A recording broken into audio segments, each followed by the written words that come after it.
Thank you for being here with us today to celebrate a very special monumental 10-year anniversary of Nik Wallenda walking over the mighty Niagara Falls. It was such a great moment back 10 years ago. We're so excited to be here celebrating that. We also have a very special announcement for you today, so stay tuned for that.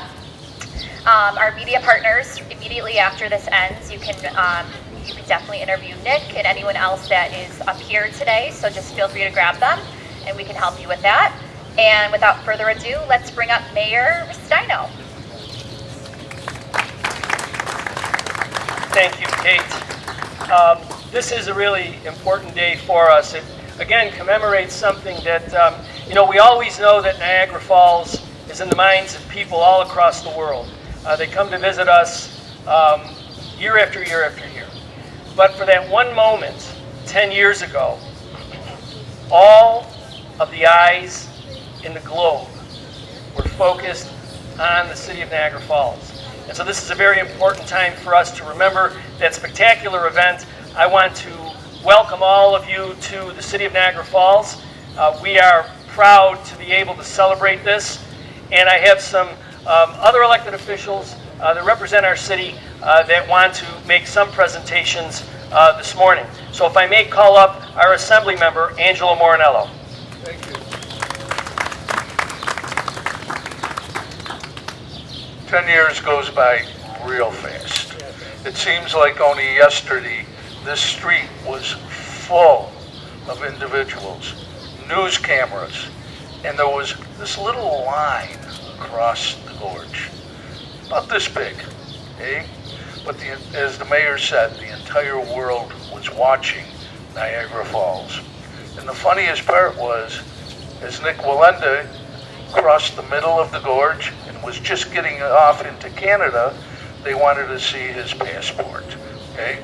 They made him stand on the line. But anyway, on behalf of the New York State Assembly, I'd like to present a citation to Nik Wallenda honoring the 10th anniversary of his heroic walk across the Niagara Gorge. Thank you, Nik. It's a pleasure, a real pleasure. Welcome, Mayor. Thank you.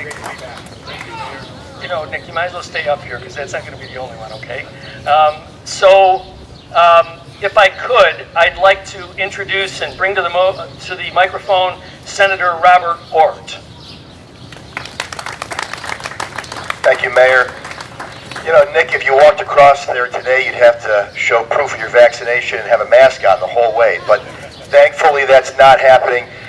Nik Wallenda, 10 years ago, did for Niagara Falls with one event what countless of other people claimed they wanted to do for Niagara Falls. He brought people to the city of Niagara Falls. He put Niagara Falls back on the map globally for all the right reasons. For all the right reasons. And I want to thank the mayor and his administration and everyone who helped put this together to commemorate. Because us three were not in elected office when Nik walked across the falls 10 years ago, but we recognize today the significance that that event had for Niagara Falls, and I believe that started the idea that Niagara Falls' best days are still in front of it, not behind it. And so I want to thank Nik for his commitment to the city.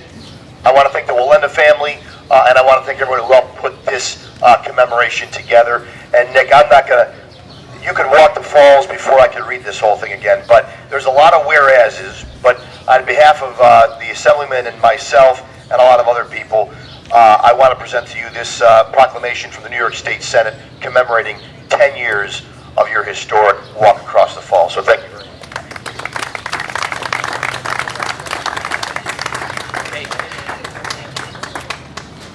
Thank you both.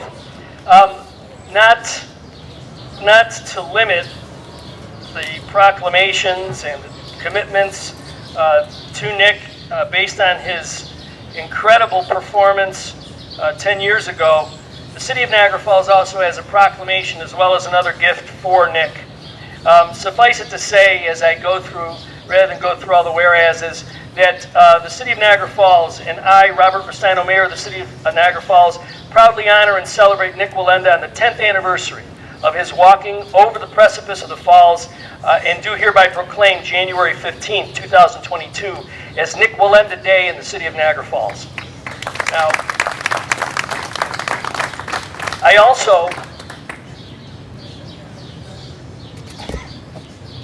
I want to do something a little bit more formal with regard to commemorating and recognizing Nik's accomplishments.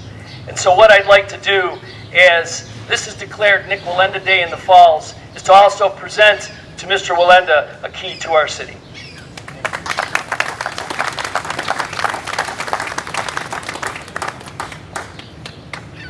And now I'll bring to the microphone Mr. Wallenda. Good morning, everybody. Thank you, Mayor. Thank you, Assemblyman. Thank you, Senator. It's quite an honor. A few people I want to thank for really being a big part of this, as well as Mayor Restaino. Brian Whitman, who really kind of took the helm of doing something today to commemorate the 10-year anniversary. So, Brian, thank you so much. Yeah, let's give him a round of applause. Henry Witasek, who's back here, who has been a dear friend of mine and stood by my side through thick and thin here in Niagara Falls. Give him a round of applause. He has been an incredible friend ever since that walk and prior to that walk, so thank you for your friendship. Roger Trevino, who was actually the person, I tell the story often, and when I was 5 years old, I came and saw the falls with my parents. They were performing on a shrine circus in Buffalo. And it was at that point that I remember looking across and already thinking about walking a wire across there.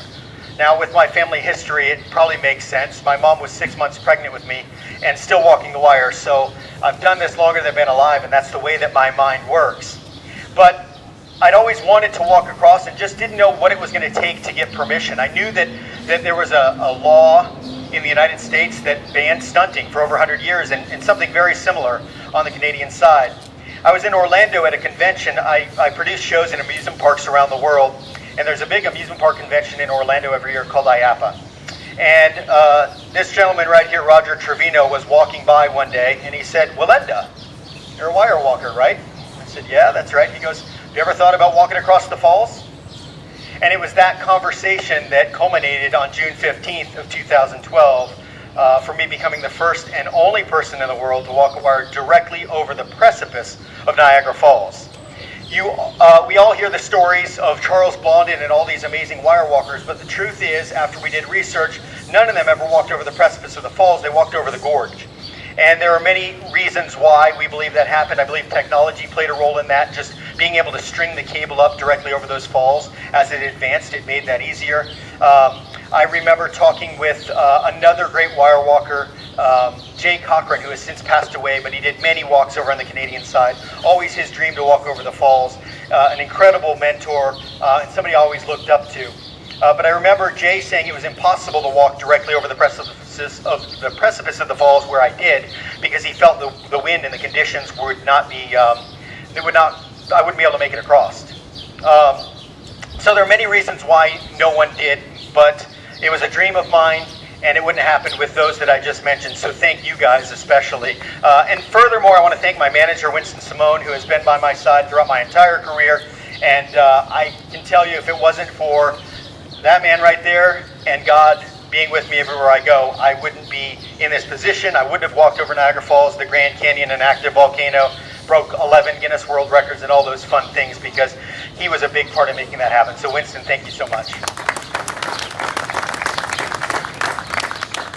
It's not often that I look back on my career. I am the type of person that is always looking forward. I'm always moving in a forward direction. Just recently, I was honored with being inducted into the Circus Hall of Fame, amongst some amazing giants, including, of course, my great-grandfather and many people that I've looked up to.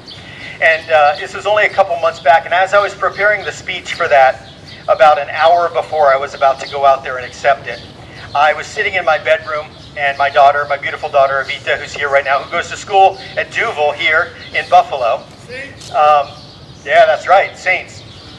But I was sitting there writing this speech, and I called my wife and called my daughter. They were getting ready to go to the event, and I said, "Let me just go over this with you and tell me what you think." I bounce everything that I do off of my wife. She's my sounding board. She's my solid rock, and she's the one who believes in me when I don't believe in myself. And I remember, so I sat there and I went through this, and I was recollecting my career, and I burst out in tears, and my daughter can attest to this, because it is so surreal. And I said it several times to the media this morning. What does it feel like to be back? It's surreal.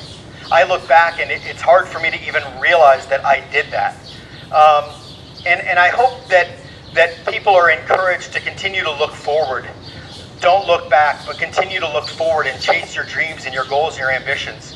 I've lived my life that way. I've lived my life in hopes. As I said, when I went to the Canadian side, I did have to have my passport, and they did ask for my passport when I got over there. And no, there were no vaccines or masks, thank God, at that point.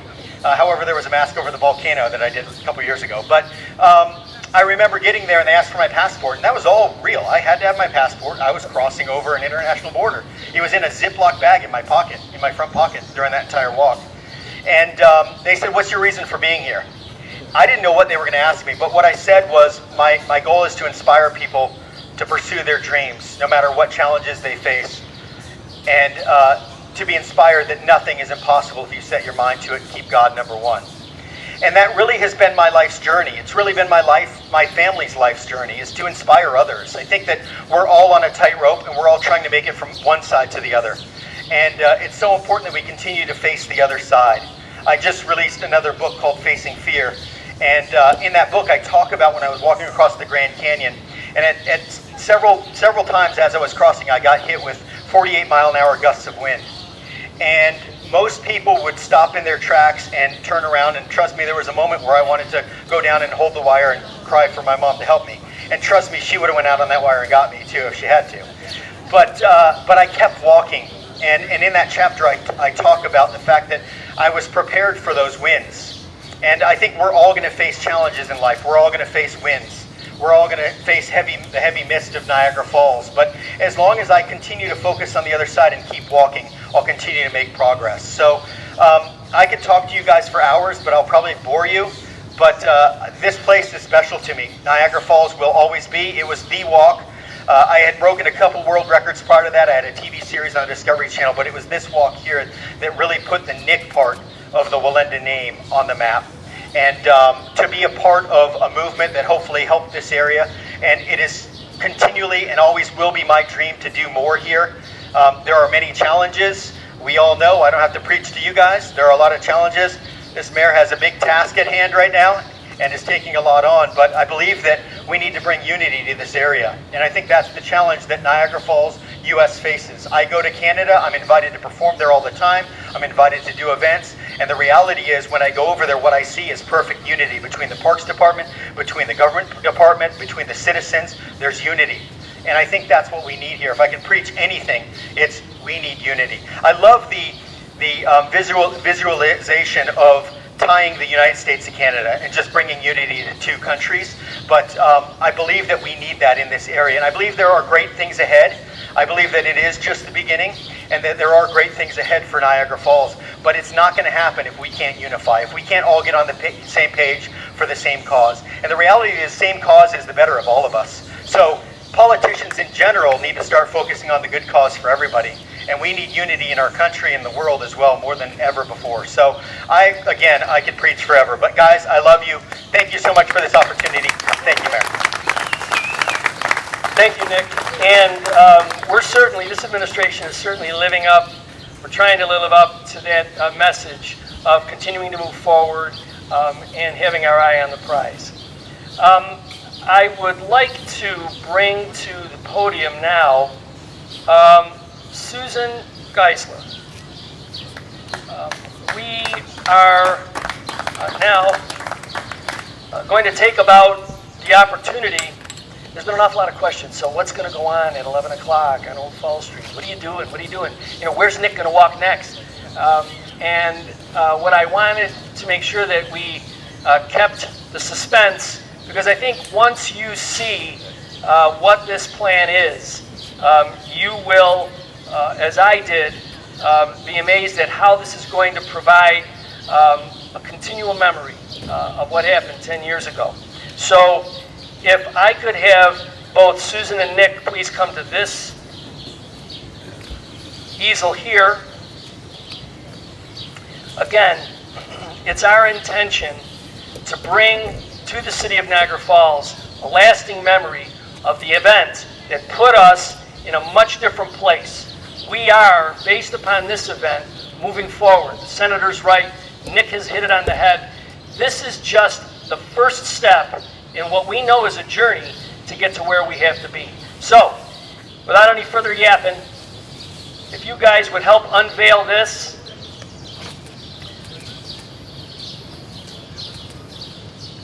This is the sculpture in the sky. It is our intention to forever commemorate the wire walk of Nik Wallenda over the falls by having that same impression here over Old Falls Street.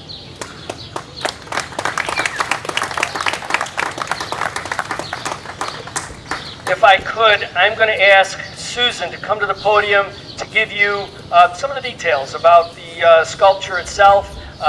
She'll be doing that for us, and I'd like her to be able to speak to you directly. Susan?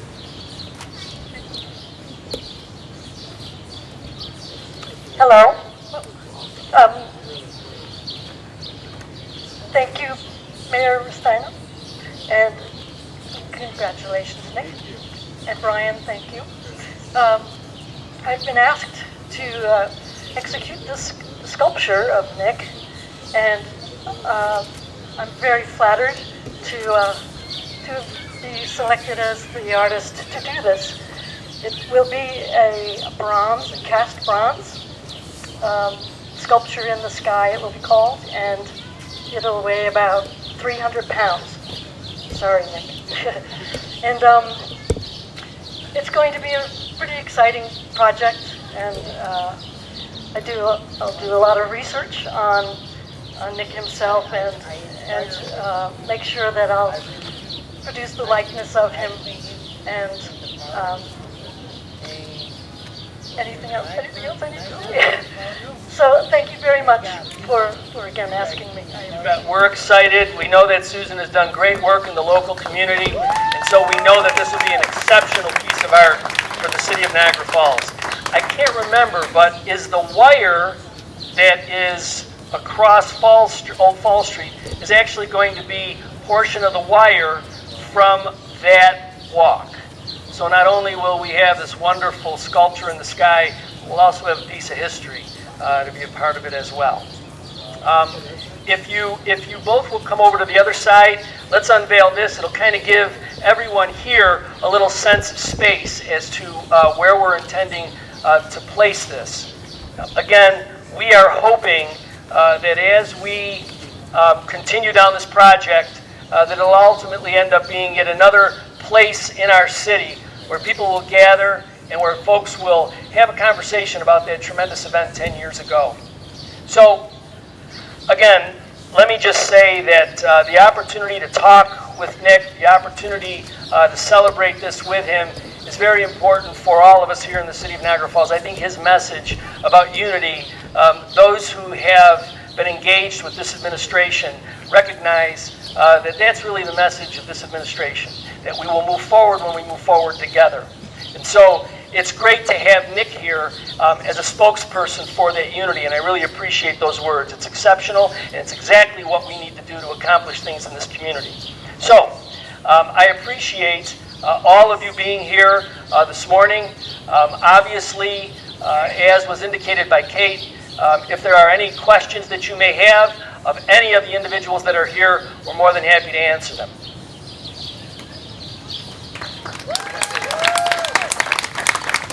This is a surprise to me, which is, let me get behind these microphones, which is pretty awesome. I personally have never seen a sculpture above the ground or above the street, so I'm excited to see how it's going to work.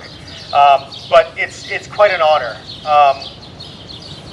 Again, I will tell you my heart is I only wish great things on this area. And I live by the words never give up. And I will continue to do what I can to be a part here. Obviously, what I can do is limited. But I'll tell you one other thing that I said earlier today. So Niagara Falls was the walk that really put my name on the map. And there will be a time where Nik Wallenda puts down the balancing pole. We learned my great-grandfather lost his life at 73 years old walking between two skyscrapers in San Juan, Puerto Rico. What we learned about that was several things, but one is that there's a time to retire. So I don't know that time. I will know that time. I've often said it's going to be around 55 years old is when I'll put down the balancing pole. One of my dreams is to actually pick the balancing pole up on the Canadian side and walk back to the United States over Niagara Falls and put that balancing pole down in history. So the goal is to do that untethered, though. As most of you know that know me, I choose, it is always my desire to not wear a tether. The only time I wear a tether is if my network partner requires it. But that is a dream of mine, and I would love that. I would love nothing more than to be able to walk back from Canada to the United States to say, thank you, it's been an amazing career. And then who knows, hopefully we will by that time, with the help of the mayor and the great people that he surrounded himself with, put something that's more of a permanent attraction here, that it will bring families to this side of the border. We have got to do that, and I know I say it and I scream it on the rooftops, and hopefully the right partners will come in so we can make that happen. Thank you, guys. Any questions? How long will it take to make, and when will it be installed? How long, what's the timeline here? Timeline on preparation. Year by year. And about a year. How's that? I got a question. When Nik did the walk, they said that there was going to be an attraction here in the falls. What happened to those plans? Well, how blunt can I be for you? There again, I said it earlier. There's no unity, unfortunately, in this city, and until there's unity, stuff can't happen. One thing I will tell you is, sadly, not much has changed in Niagara Falls in the last 10 years. My hair has changed, but not much has changed. And it's going to take great leadership, but it's going to take unity. It can't just be on one person. It takes a team to be able to walk across the falls. It took a team of hundreds of people to make that happen. I couldn't have done it by myself. And if we can't have that happen here in Niagara Falls, there will never be a permanent attraction here. And look, I don't lose hope because that's who I am and that's the way I work. But it is heartbreaking to say that until there's full unity, it won't happen. It can't be on one man himself. Are you having those conversations right now? I'm having those conversations constantly. And to be honest with you, the phone rings from across the border often. But my heart is to do something here. I believe that, well, for one, I'm a U.S. citizen, but I want to do big things for the U.S. We need help here. They're doing incredible over there. So what we should be embarrassed. I'm embarrassed. I will be honest. As a U.S. citizen, I'm embarrassed. So this is a family. This is the greatest attraction in the world, and that we can't capitalize on it. That we can't get our heads right and in the right line to really capitalize on it for the local community. This isn't just about tourism. Brings dollars, which helps those in need in the community and fixes roads and fixes infrastructure and fixes poverty. And until that happens, unfortunately, it's same old, same old. What's standing in the way? In a perfect world, what will it take to bring all those things together? It'll take. You guys have heard, as was just mentioned, there's been projects that have been proposed where the state is backing projects, and they hit so many roadblocks that, again, any businessman goes, okay, enough is enough, I'm out. I'll go somewhere else with my money. It's happened over and over again. And again, it sounds harsh. I'm not trying to be judgmental. I do love this area, and I want great things, and that's why I'm saying this. And not many people will say it, but it's the truth. What's next for you, Nik? What's next for me? So I'm working on a bunch of different things. I just recently purchased the Big Apple Circus, which is based in Manhattan. It's a show that runs through the winter at Lincoln Center. So I'm focused on that. I'm also focusing on a tour. I am focusing on, there's actually a documentary that is in the works right now on my life story. And I'm working on another TV special. I can't tell you the details, but it'll be as exciting as Niagara Falls. Will you be performing in that circus then? I do. I headline in Big Apple Circus in Manhattan, yep, all winter long. I also have a touring show. We're actually in Branson for the next couple months, Branson, Missouri. I flew in last night. Interestingly enough, 10 years ago, I was in Branson, Missouri, performing in the same theater. I got on a plane, flew here, walked across the falls, flew to New York City, did a bunch of national media, and then flew back and continued to perform. And at 5 o'clock, I have a flight out, and I'm going back to Branson, Missouri to perform. So it's cool how everything comes full cycle. What are you doing in Branson then? Branson, I have a show that features my family. In fact, my mom is actually performing with me still as well. But it's a show that features my family. Niagara Falls, that's one thing I'll say. Every one of my shows, as I tour the world, you'll see videos and images of Niagara Falls everywhere I go, which promotes the falls. I mean, and I talk about Niagara Falls everywhere I go because it's Niagara Falls. Like, the world deserves to see it. Nik, Yeah. behind every tightrope walking man is a tightrope walking woman. That's right. What's your wife's next project? And will So you my join wife's something next project, so on the 5-year anniversary, you guys recall, she hung by her teeth under a helicopter over the falls. My wife is working now, so we have 2 children in the military. I have a son that's a Marine and one that's in the Army. And we have a heart for men and women that are in the military. And her goal right now is to open up a show that will tour military bases that has an inspirational message. So everything we do has an inspirational message, but this will be directed directly at our military servicemen.